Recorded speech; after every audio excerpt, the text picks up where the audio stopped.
మన భారతదేశంలో అత్యంత ఖరీదైనది ఏంటో తెలుసా? న్యాయం.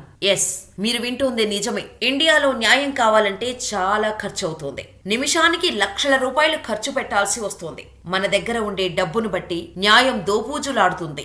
ఒకవేళ మీ దగ్గర డబ్బుంటే మీ వైపు న్యాయం లేకపోయినా సులభంగా కొనేయొచ్చు. మీరు బికారి అయితే మిమ్మల్నే కొనేస్తారు. ఎందుకంటే ఇక్కడ న్యాయం కంటే మనిషిని కొనడమే చాలా సులభం. అందుకే సామాన్యులు కోర్టు కేసులు అంటే వణికిపోతారు. ఏదైనా పెద్ద కేసులో ఇరుక్కున్నారా? అవుట్. లాయర్లకు ఫీజులు కట్టాలంటే మీ ఆస్తులు అమ్మాల్సిందే. మన దగ్గర న్యాయ వ్యవస్థ సామాన్యులకు ఎంత దూరం ఉందో ఈ న్యాయవాదులు వసూలు చేసే ఫీజులను చూస్తే అర్థమవుతోంది. ఈ న్యాయవాదులు కేసు మొత్తానికి ఒకేసారి ఫీజు వసూలు చేయరు. ఎన్నిసార్లు కోర్టుకు వెళ్తే అన్నిసార్లు ఫీజు కట్టాల్సిందే. ఉదాహరణకు గత వైసీపీ ప్రభుత్వ హయాంలో చంద్రబాబు నాయుడు అరెస్ట్ అయినప్పుడు ఆయన బెయిల్ కోసం వాదించిన సుప్రీంకోర్టు న్యాయవాది సిద్ధార్థ్ లూథ్రానే తీసుకుందాం. ఒక్కరోజు ఆయన కోసం పెట్టిన ఖర్చును మీరే లెక్కించండి.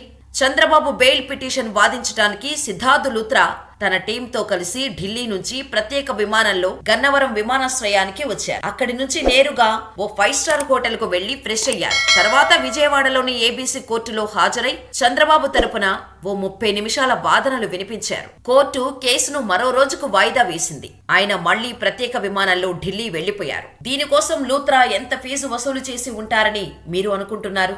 న్యాయ వర్గాల వివరాల ప్రకారం సిద్ధార్థ్ లూథ్రా ఒక్కసారి కోర్టులో హాజరైతే కనీసం 5 లక్షల రూపాయలు పుచ్చుకుంటారు. కేసు తీవ్రతను, జరిగే వాదనల సమయాన్ని ఒక్కోసారి 15 లక్షల వరకు తీసుకుంటారు. ఇక తనతో పాటు తన టీం అందరికీ ప్రత్యేక విమాన ఖర్చు, 5 స్టార్ హోటల్ బిల్లు, తినే తిండి, తాగే నీళ్లు, ఇతర సదుపాయాలన్నీ క్లయింటే భరించాలి. ఇప్పుడు ఒప్పుకుంటారా?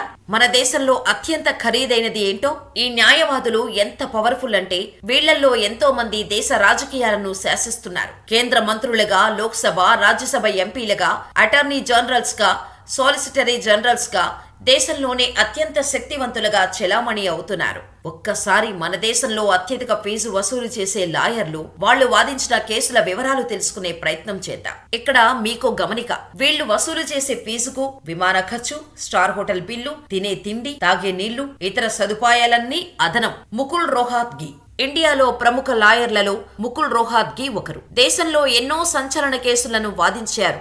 ఈయన ఒక్కసారి కోర్టుకు హాజరైతే 10 లక్షల నుంచి 20 లక్షల వరకు వసూలు చేస్తారు. 2002 గుజరాత్ మారణకాండకు సంబంధించి మోడీ ప్రభుత్వానికి అనుకూలంగా వాదించారు. ఈ కేసులో చాలా మంది దోషులు నిరపరాధులుగా జైలు నుంచి విడుదలయ్యారు. అలాగే 2017లో ట్రిపుల్ తలాక్ రద్దుకు సంబంధించి కేంద్రంలోని మోడీ ప్రభుత్వం తరపున వాదించారు. ట్రిపుల్ తలాక్ రాజ్యాంగ విరుద్ధమని ప్రభుత్వానికి అనుకూలంగా సుప్రీంకోర్టు తీర్పు ఇచ్చింది. హరీష్ సాల్వే మన దేశంలో అత్యంత ప్రభావవంతమైన లాయర్లలో హరీష్ సాల్వే మొదటి వరుసలో ఉంటారు. ఈయన ఒక్కసారి కోర్టుకు హాజరైతే 12 లక్షల నుంచి 15 లక్షల వరకు ఛార్జ్ చేస్తారు. కుల్భూషణ్ జాదవ్ ను పాకిస్తాన్ నిర్బంధించిన సమయంలో అంతర్జాతీయ కోర్టులో పాకిస్తాన్ కు వ్యతిరేకంగా ఇండియా తరపున వాదించారు. ఈ కేసులో ఇండియాకు అనుకూలంగా తీర్పు వచ్చింది. గోపాల్ సుబ్రహ్మణ్యం ఇండియాలో అత్యధిక ఫీజు వసూలు చేసే న్యాయవాదుల్లో గోపాల్ సుబ్రహ్మణ్యం ఒకరు. ఈయన ఒక్కసారి కోర్టుకు హాజరైతే 8 లక్షల నుంచి 15 లక్షల వరకు వసూలు చేస్తారు. 2010లో దేశంలో సంచలనం రేపిన 2G స్పెక్ట్రమ్ కేసులో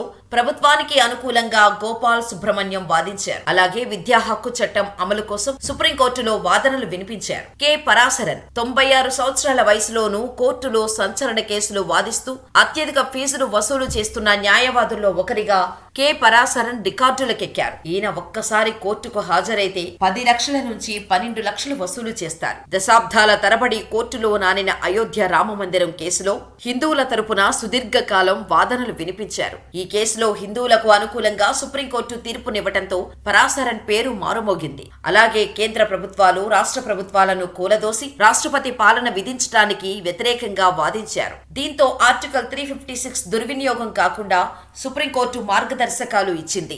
అభిషేక్ మను సింఘ్వి దేశంలో అత్యధిక ధనిక న్యాయవాదుల్లో అభిషేక్ మను సింఘ్వి ఒకరు. ఈయన ఒక్కసారి కోర్టుకు హాజరైతే 6 లక్షల నుంచి 15 లక్షల వరకు వసూలు చేస్తారు. దేశంలో సంచలనం 2G స్పెక్ట్రమ్ కుంభకోణంలో పలువురు నిందితులకు అనుకూలంగా వాదించారు. అలాగే అనంత పద్మనాభ స్వామి ఆలయ నిర్వహణపై ట్రావెన్కోర్ రాయల్ కుటుంబం తరపున వాదించారు. సుప్రీంకోర్టు రాయల్ ఫ్యామిలీకి అనుకూలంగా తీర్పు ఇచ్చింది. కెకే వేణుగోపాల్ ఇండియాలోని టాప్ 10 లాయర్లలో కెకే వేణుగోపాల్ ఒకరు. ఈయన ఒక్కసారి కోర్టుకు హాజరైతే 7 లక్షల నుంచి 10 లక్షల రూపాయల వరకు వసూలు చేస్తారు. బాబ్రీ మసీదు కూల్చివేతకు సంబంధించి పలువురి తరపున వేణుగోపాల్ వాదించారు. 2012లో యూపీఏ ప్రభుత్వ హయాంలో వివాదాస్పదమ బొగ్గు గనుల కేటాయింపునకు సంబంధించి ప్రభుత్వం తరపున వాదించారు. ఈ కేసులో సుప్రీంకోర్టు పలు కేటాయింపులను రద్దు చేసింది. ఇక 2018లో శబరిమలలో మహిళల ప్రవేశానికి నిరాకరిస్తూ దేవస్వం బోర్డు తరపున వాదనలు వినిపించారు. అయితే అన్ని వయస్కుల మహిళలను అనుమతిస్తూ సుప్రీంకోర్టు తీర్పు వెలువరించింది. పళనిప్పన్ చిదంబరం అందరికీ పి చిదంబరంగా సుపరిచితులు. కాంగ్రెస్ ప్రభుత్వాల హయాంలో కేంద్ర మంత్రిగా దేశ రాజకీయాల్లో చక్రం తిప్పిన చిదంబరం న్యాయవాదిగాను ఫేమస్. ఈయన ఒక్కసారి కోర్టుకు హాజరైతే 5 లక్షల నుంచి 10 లక్షల రూపాయల వరకు వసూలు చేస్తారు. 2G స్పెక్ట్రమ్ కుంభకోణంలో పలువురు నిందితుల తరపున చిదంబరం వాదించారు. ఎందరో ఆర్థిక నేరస్తుల తరపున వాదించారు. ఆర్యమ సుందరం దేశంలో అత్యధిక ఫీజు తీసుకునే లాయర్లలో ఆర్యమ సుందరం ఒకరు. ఈయన ఒక్కసారి కోర్టుకు హాజరైతే 7 లక్షల నుంచి 15 లక్షల రూపాయల వరకు వసూలు చేస్తారు. బీసీసీఐ తరపున ఎన్నో న్యాయపరమైన విషయాలు, ఐపీఎల్ స్పాట్ ఫిక్సింగ్ వంటి వాటిపై కోర్టులో వాదించారు. బీసీసీఐ తీసుకొచ్చిన ఎన్నో సంస్కరణల్లో ఆర్యమ సుందరం పాత్ర కీలకం. సల్మాన్ ఖుర్షీద్ ఇండియాలోని ఫేమస్ లాయర్లలో సల్మాన్ ఖుర్షీద్ ఒకరు. రాజకీయ నాయకుడిగా, రచయితగా, న్యాయవాదిగా బహుముఖ ప్రజ్ఞాశాలి. ఈయన ఒక్కసారి కోర్టుకు హాజరైతే 5 లక్షల నుంచి 12 లక్షల రూపాయల వరకు వసూలు చేస్తారు. అయోధ్య రామ మందిరం కేసులో ముస్లింల తరపున న్యాయ సలహాలు ఇచ్చారు. నేషనల్ హెరాల్డ్ కేసులో కాంగ్రెస్ నాయకుల తరపున వాదనలు వినిపించారు. కపిల్ సిబాల్ దేశంలోనే ప్రముఖ రాజకీయ న్యాయవాదుల్లో కపిల్ సిబాల్ ఒకరు. ఈయన ఒక్కసారి కోర్టుకు హాజరైతే 8 లక్షల నుంచి 15 లక్షల వరకు వసూలు చేస్తారు. దేశంలోని ఎన్నో హై ప్రొఫైల్ వివాదాస్పద కేసులు వాదించారు.